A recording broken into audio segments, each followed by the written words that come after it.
بسم اللہ الرحمن الرحیم۔ حضور پاک صلی اللہ تعالیٰ علیہ وآلہ وسلم کا طویل سجدہ شکر۔ حضرت انس بن مالک روایت کرتے ہیں کہ سرکار مدینہ صلی اللہ تعالیٰ علیہ وآلہ وسلم قضائے حاجت کے لیے تشریف لے جا رہے تھے۔ اتفاقاً اس وقت دوسرا آدمی موجود نہ تھا جو ساتھ جاتا۔ یہ دیکھ کر حضرت عمر گھبرائے اور طہارت کا برتن لے کر پیچھے چل پڑے۔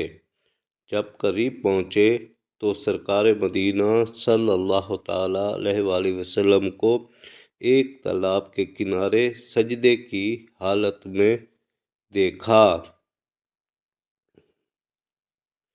حضرت عمر رضی اللہ تعالیٰ عنہ ایک طرف پیچھے بیٹھے رہے، یہاں تک کہ آپ صلی اللہ تعالیٰ علیہ وآلہ وسلم نے سجدے سے سر مبارک اٹھایا اور ان سے مخاطب ہو کر ارشاد فرمایا: اے عمر رضی اللہ تعالیٰ عنہ، تم نے اچھا کیا جو مجھے سجدے میں مشغول دیکھ کر کنارے ہو رہے، اس لیے کہ جبرائیل میرے پاس آئے تھے اور انہوں نے کہا جو شخص آپ صلی اللہ تعالیٰ علیہ وآلہ وسلم پر ایک بار درود پڑھے گا، اللہ جل شانہ اس پر 10 بار درود بھیجے گا اور اس کے 10 درجات بلند کرے گا۔